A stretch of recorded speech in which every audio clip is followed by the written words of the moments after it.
Welcome to Graffiti Topics Off the Top, where I discuss topics from the graffiti world right off the top of my head. As you guys can see, I have a bunch of topics already, but if there's something you guys want me to talk about, just drop it in a comment. But let's get into topic 1. Most toyish thing I did. Everybody in this graffiti game starts off as a toy, and I was no different. And the most toyish thing that I ever did is still something that sticks out in my brain very well. I want to say it was like mid-1997, and I was hanging out at my homeboy D's house out in Berkeley. I've talked about D before. He was into the punk rock scene, and he's the person that got me into that scene. But he's also the first person I knew that had the internet. And this fool would spend a gang of time on AOL, mostly talking to girls, but just talking to people, talking to punk rockers, and just trying to make connections. And I would watch this dude on the computer and want to get on the computer myself, and this was especially the case when I discovered AOL's graffiti chat room. And the first thing that I did in that chat room was announce myself to everybody, tell everybody what I wrote, and let everybody know that I was trying to be down with AWR and MSK. And I said it just straight up like that. I write this and I'm trying to be down, what's up with it? And instantly fools just started laughing at me and I didn't understand why.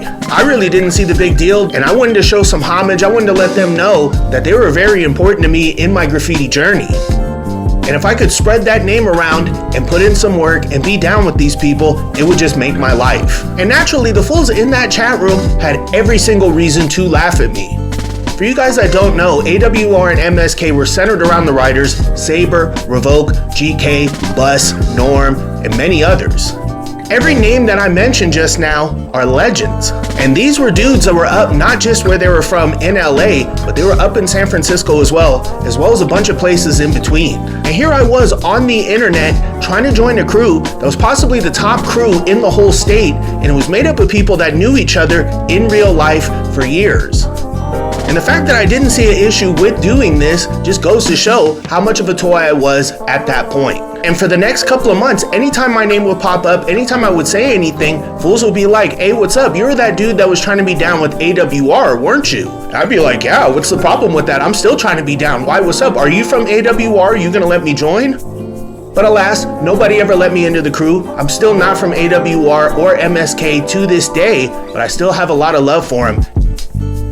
And there's a point that needs to be reiterated here, and that is, we all start out as toys. It's a point where we're developing and we're just figuring ourselves out in this thing called graffiti, and it shouldn't be something that we're ashamed of, and by this point in my life, it's definitely something I can laugh at. But let's get into topic 2. Graffiti and significant others. In the summer of 2024, I found myself back in the graffiti world, and while I'm not an active writer currently, I'm not going out bombing every day, I'm not going out and bombing period, I'm still very much in this world. And one of the first things people started asking me when I came back into this world is, does your wife know that you're back into graffiti? Some of you guys might not know that I'm married, but I've been married for a couple of years, and I love my wife very much. And I can say that there's absolutely nothing that I would ever hide from my wife, especially something like, hey, I'm tagging, or hey, I'm tagging and I might get locked up for it. And for anybody that's married or just in a very serious relationship with somebody you love, I wouldn't recommend hiding anything, especially something that can get you locked up. And I can say when I was active as a tagger, I only had a girlfriend for a very short amount of time. This is somebody that I met through the homeboy D who I discussed in topic 1. She lived out in the city of Martinez, and I used to spend a gang of time talking to her every day on the phone and ran up like a $200 phone bill in just a month of calling her. And while she knew I was a punk rocker and I was doing stuff that maybe wasn't the most favorable in her opinion, she knew absolutely nothing about me tagging. And that's pretty typical for how I operated at that time. I was incredibly compartmentalized, I put people in certain categories, and I only talked about certain things with certain people. And while she was into punk rock, I can say she was into some of the lighter forms of that genre. She really liked Blink-182, she would be into what would be called pop punk later, and possibly what would be called emo music.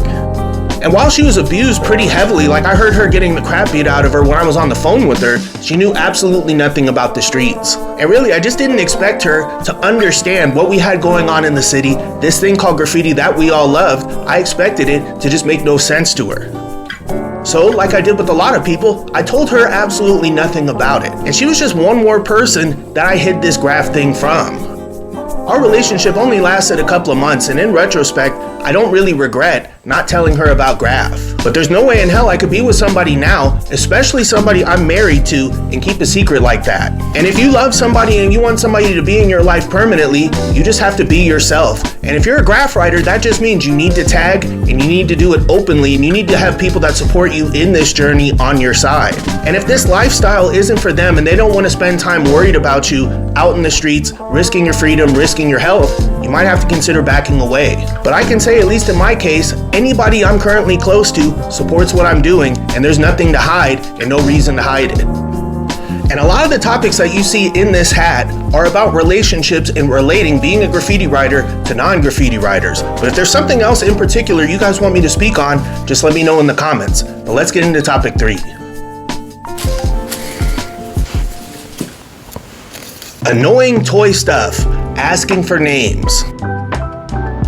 Considering that I talked about my own annoying toy stuff in topic 1, this is a pretty fitting topic. And this is one that I never really had to deal with back in the day. But as soon as I started doing videos, especially doing videos on TikTok and attracting a decent following, I started getting asked this question in particular. And if you're saying, Connor, what question is that? This question is, hey, what's up, Connor? Can you give me a graph name? And the answer is absolutely not. Any name I came up with, including my last name, which was Harm1, is something I came up with on my own. I sat down, I sketched out letters, I made sure I put together letters in a correct fashion to make a cool name. Sometimes it would take me a couple of weeks to come up with something, and once I came up with it, I ran with it and made it run as much as I could. And if somebody I didn't know were to hit me up and ask if they could use my name, it would be the same answer, which is absolutely not. To me, graffiti is about expression, and it's about expressing who you are through these combinations of letters. And if you want a name, you need to sit down and just come up with some combination of letters that says something about who you are, or at least let you express yourself and what you're trying to convey. And if you're hoping that I'm going to come up with a name to help you express yourself, I feel like you got it backwards. And when it comes to why somebody would ask me something like this, I feel like it might be a couple of things. First and foremost, you can't rule out the obvious, and that is the person that's asking this might just be really lazy. And they might not want to just sit down, sketch something out, work out combinations, and just come up with something. But they might also feel like if I or some other graffiti creator gives them their name, that'll be something to brag about. And it's really nothing to brag about, nothing to be celebrated, especially considering the fact that you might only write this name for a couple of weeks or a couple of months before moving on to something else. And the most toyish comment I've ever gotten centered around this issue. And this person told me, bro, you really need to give me a name or I'm gonna have to stop doing graph. To which I would have to ask, how the hell are you doing graph in the first place if you don't have a name? And the only answer that I can give is, this person's out here writing a legendary name. And if there is something more toyish than asking a random graffiti creator on the internet for a name, it's going out there and hitting up a name everybody knows already. We've talked about a couple of toy topics so far in this installment of Graffiti Topics Off the Top. But if there's a topic specific to toydom that you want me to speak on, drop it in the comments. But let's get into topic 4. Damn, I got a 2-for-1 special right here. I'll pick one of them. Non-taggers who knew a lot of writers. As I've talked about in a previous episode of Graffiti Topics Off the Top, when I first started writing, I already knew a bunch of people that were in the mix. And by the time like 97, 98 came around, I knew even more people. I knew dozens of people in the mix by that time. But that's not to say that everybody I knew tagged. There were still a lot of people that didn't. But for some of these people, despite not tagging themselves, they seemed to know as many writers as I did. I told a story on my TikTok about the first time I went to a graffiti yard. I was walking down Cortland Avenue one day and I ran into 3 writers, C4, Dave, and Oro. I didn't know Dave, I didn't know Oro, but I knew C4 very well. But there was a 4th person there that day and I knew this guy better than anybody else. He was the dude that was driving the car and his name was BA. And BA was one of these types of dudes in San Francisco that floated around a lot of different social scenes. This dude wasn't into hip hop, but he was a skateboarder and he was in a ska punk band. And he knew a lot of writers that lined up on that side of the scene. But you can say that this dude just kind of knew everybody, and knowing graffiti writers was just in line with his personality of being an outgoing dude, a dude that floated around in a lot of different places and met a lot of different people. But there was somebody else that I met in 9th grade whose name was BP. Me and this dude are not on good terms now, but I can say at one point he was one of my best friends. He went to Horseman Middle School, which was a school that had a gang of taggers as well.